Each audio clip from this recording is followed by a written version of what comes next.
Assalamualaikum warahmatullahi wabarakatuh. Perkenalkan nama saya Intan Binurilahi dengan NIM 2101 16081. Di sini saya akan mempresentasikan mengenai mata kuliah manajemen dan kepemimpinan. Dan topik yang saya akan bahas di sini adalah analisis gaya kepemimpinan demokratis.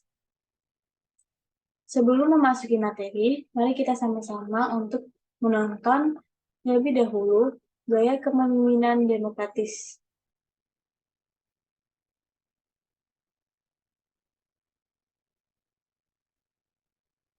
Baru 2019 untuk kita semua. Hari ini kita akan membahas tentang goal setting kita untuk di tahun 2019. Sehubungan perusahaan kita akan melakukan ekspansi keluar daerah, maka dari itu saya butuh ide-ide kalian untuk perusahaan kita ke depan. Dimulai dari Elis. Mohon maaf Pak, sebelum saya memberikan atau menuangkan ide untuk perusahaan kita, saya mau menyampaikan bahwa banyak karyawan kita yang tidak konsisten. Ya, di divisi ini sebut saja salah satu karyawan yang seringkali bolos kerja tanpa alasan yang jelas, sering keluar ruangan, tapi nggak jelas kemana Pak keluarnya. Bagaimana kita mau bisa mencapai goal setup di tahun depan? Saya langsung sebut aja nih ya orangnya. Tuh si Reza, dia sering banget keluar kantor tanpa alasan. Nggak penting banget, ujung-ujungnya semua pekerjaan kita yang ngerjain. Kan bikin repot semuanya. Mohon maaf Bu Elis, Anda jangan cuman bisa menyalahkan orang lain. Anda saja tiap kali cuti selalu dadakan. Tidak pernah ada konfirmasi sebelumnya. Tunggu sebentar ya. Masalah cuti, saya rasa itu sudah jelas. Dan tidak hanya saya, Ayu juga sering cuti dadakan. Oke, buat yang di 2018 memang saya sudah tahu kalau kalian banyak sekali bermasalah. Tapi please saya mohon di 2019 saya mengharapkan kalian lebih fokus lagi dalam bekerja dan jangan ada lagi kesalahan yang di tahun kemarin diulang. Oh tapi nggak bisa Pak. Ini harus diluruskan dulu, baru kita bisa bahas target-target kita di tahun 2019. Oke. Yaudah, berarti sekarang saya akan membahas itu terlebih dahulu. Saya juga minta pendapat dari kalian untuk kedepannya ingin kayak gimana. Dimulai dari Elis.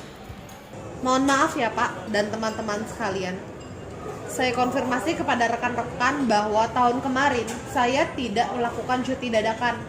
Tetapi saya sudah melakukan konfirmasi. Paling tidak 1 atau 2 hari sebelum saya melakukan cuti. Karena untuk cuti sudah dituliskan di kalender kita bersama. Seperti Bapak Farhan tahu bahwa semua cuti itu sudah kita tuliskan jadwalnya. Dan saya mengingatkan kembali di 1 atau 2 hari sebelumnya. Sehingga saya tidak melakukan cuti dadakan. Oke, saya konfirmasi ya Pak ya. Pertama masalah sering tidak masuk, itu salah ya Pak. Saya sering gak masuk tuh karena saya sering dinas ke luar kota untuk keperluan perusahaan kita. Terus masalah saya yang sering keluar ruangan, itu bukan karena alasannya nggak jelas Pak.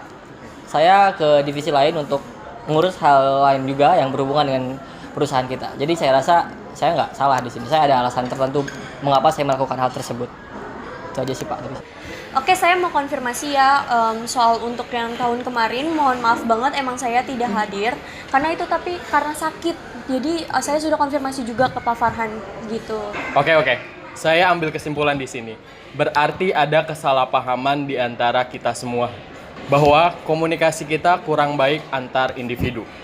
Dan saya mau di 2019 kita memperbaiki itu semua. Karena komunikasi itu adalah basic dari kerjasama kita dalam tim. Mengenai kesalahpahaman di antara kita, saya ingin meminta pendapat dari kalian semua. Bagaimana masalah itu bisa kita pecahkan sama-sama dan tidak akan terulang lagi di 2019. Oke, saya mulai dari Bapak Reza untuk mengeluarkan pendapatnya. Saya akui komunikasi kita memang kurang. Mungkin salah satu caranya agar kita lebih solid lagi, agar tidak ada lagi konflik-konflik. Menurut saya kita harus sering-sering mengadakan acara di luar pekerjaan Pak, seperti misalkan makan siang bareng, terus hangout bareng. Pokoknya acara-acara di luar pekerjaan yang bisa membuat kita lebih solid lagi, lebih komunikasinya lebih terjalin dengan lancar gitu Pak. Jadi menurut saya hal tersebut yang akan membuat kita lebih nyaman lagi dalam bekerja. Ya lanjut ke Elis. Menurut saya Pak, ada baiknya kalau kita membuat seperti WhatsApp group agar kita saling tahu satu demi satu ada pekerjaan apa atau ada urusan apa keluar kantor atau ada yang tidak bisa hadir, sehingga interaksi dari kita lebih baik di dalam satu grup tersebut. Dan saya harap di dalam satu grup tersebut kita semua yang ada di sini bisa aktif sehingga bisa saling membalas dan saling mengetahui. Jadi tidak ada kesalahpahaman seperti tahun kemarin, Pak. Baik, dari Bu Ayu sendiri. Oke Pak, menurut saya karena semua sarannya semua udah dikeluarkan, menurut saya yang kurang ini adalah kita lebih peduli lagi satu sama lain Pak. Karena kalau misalkan udah peduli satu sama lain, kita jatuhnya lebih care dan gak bakalan ada konflik lagi Pak, gitu.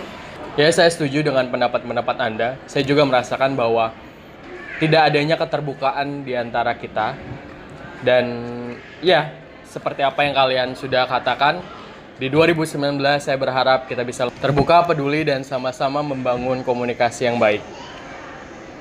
Baiklah, meeting kali ini saya sudahi. Sampai bertemu lagi di meeting selanjutnya. Terima kasih. Baik, itulah tadi contoh dari gaya kepemimpinan demokratis. Selanjutnya kita lanjut pembahasan materi.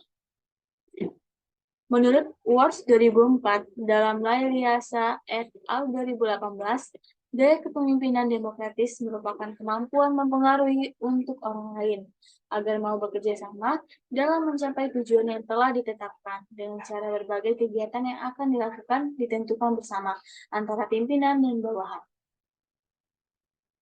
Sedangkan menurut Susanti 2015, indikator untuk mengukur gaya kepemimpinan demokratis itu ada kemampuan mendorong para bawahan untuk menggunakan daya kognitif dan daya nalarnya dalam pemecahan berbagai masalah yang dihadapi. Kemudian yang kedua, mendorong penggunaan daya inovasi dan kreativitas dalam pelaksanaan tugas. Yang ketiga, pemimpin dan bawahan sama-sama terlibat dalam pengambilan keputusan atau pemecahan masalah. Dan yang keempat adalah hubungan antara pimpinan dan bawahan terjalin dengan baik. Adapun kelebihan dari gaya kepemimpinan demokratis. Yang pertama itu ada hubungan antara pimpinan dan bawahan harmonis dan tidak kaku. Yang kedua, keputusan dan kebijaksanaan diambil melalui diskusi sehingga bawahan akan merasa dihargai dan dibutuhkan perannya. Dan yang ketiga, mengembangkan daya kreatif dari bawahan karena dapat mengajukan pendapat dan saran. Dan yang keempat, bawahan akan merasa percaya diri dan nyaman sehingga bisa mengeluarkan kemampuan terbaiknya untuk menyelesaikan tugasnya. Maksudnya di sini, contohnya seperti yang ada di video tadi, bawahan menyampaikan pendapat-pendapatnya, apa saja yang dia tidak suka dan kesalahpahaman apa terhadap konflik, dan pemimpin bisa untuk menyelesaikan masalah dengan seadil-adilnya. Kemudian yang terakhir itu ada bawahan akan merasa bersemangat karena merasa diperhatikan. Selain ada kelebihan, di sini juga ada kekurangan. Kekurangan itu ada proses pengambilan keputusan yang akan berlangsung akan lebih lama karena diambil secara musyawarah. Kemudian yang kedua, sulitnya dalam pencapaian kata mufakat karena pendapat setiap orang jelas berbeda-beda. Kemudian yang ketiga, akan memicu konflik apabila keputusan yang diambil tidak sesuai dan apabila ego masing-masing anggota tinggi. Karena setiap orang memiliki ego masing-masing, jadi apabila ego setiap orang itu tinggi, maka hal ini dapat menyebabkan konflik terhadap suatu permasalahan. Nah, mengapa harus gaya kepemimpinan demokratis? Mari kita bahas. Pasalnya, cara ini meningkatkan produktivitas kerja setiap anggota secara drastis, kontribusi yang lebih baik dari anggota kelompok, dan juga peningkatan moral kelompok. Style leadership ini mendorong kreativitas dalam menghargai suara setiap anggota. Kemudian, bagaimana penerapan kepemimpinan demokratis? Untuk penerapannya itu, gaya pemimpin yang memberikan wewenang secara luas kepada para bawahan, setiap ada permasalahan selalu mengikutsertakan bawahan sebagai suatu tim yang utuh. Dalam gaya kepemimpinan demokratis, pemimpin memberikan banyak informasi tentang tugas serta tanggung jawab para bawahannya. Nah, sifat apa yang harus dimiliki oleh seorang pemimpin? Untuk sifat-sifat yang harus dimiliki oleh seorang pemimpin itu ada integritas, pengetahuan, keberanian, inisiatif, kebijaksanaan, keadilan, dapat dipercaya, dan yang terakhir itu ada sikap tidak mementingkan diri sendiri atau egois. Baik, itulah hasil dari presentasi saya. Lebih dan kurang saya mohon maaf. Apabila ada kesalahan saya juga minta maaf. Saya akhiri. Sekian dari saya. Wassalamualaikum warahmatullahi wabarakatuh.